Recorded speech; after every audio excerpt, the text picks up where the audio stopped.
DCC পৰা নাম আহিছে, PEC পৰা আহিলে, আৰু আজি আমি স্ক্ৰিনিং কমিটিত সেই নামখিনি লৈ পেলাই চৰ্চা কৰিছোঁ।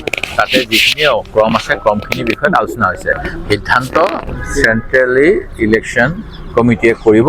এতিয়া কোনো নাম ফাইনেল হোৱা নাই, আৰু যে এজন দুজনৰ এটা দুটা আহিছে তেনেকুৱা দুই এটাত অৱশ্যে মোৰ তাত অন্য কোনো নাই, সেই গতিকে মোৰতো কিজানি হৈ যাব, আৰু হ'লেও মোৰ ঘোষণা নহ'ব, কাৰণ ইলেকশ্যন কমিটি বৈঠক হ'লেহে হ'ব। আৰু অসমত বহুত অপপ্ৰচাৰ কোনে চলাই আছে নাজানো, যে ৰাইজৰ দলৰ লগত আমাৰ কথা বাৰ্তা শেষ হ'ল বুলি। সকলোকে মই এনেকুৱা অপপ্ৰচাৰত মন নিদিবলৈ অনুৰোধ কৰিছোঁ।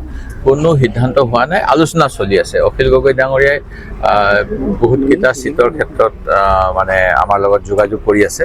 যিমান পৰা যায় একমডেট কৰিবলৈ চেষ্টা কৰা হৈছে, আৰু অল পাৰ্টি হিল লিডাৰ্ছৰ লগতো আমাৰ 4জনীয়া কমিটি কৰি দিছিল, কমিটিয়ে আলোচনা কৰি আছে। অসম জাতীয় পৰিষদৰ লগত হৈ আছে, CPIMৰ লগত হৈ আছে।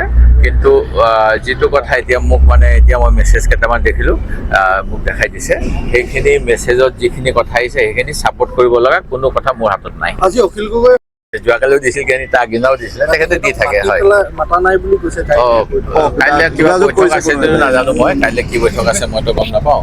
কিন্তু এইটোৱে কৈছোঁ যে তেখেতৰ বহুতখিনি নেগচিয়েট কৰিব লগা হৈ আছে। কেইবালানিও বৈঠক হৈছে, তেখেতৰ লগতে প্ৰথমৰ পৰা আৰম্ভ কৰি আছোঁ বৈঠক।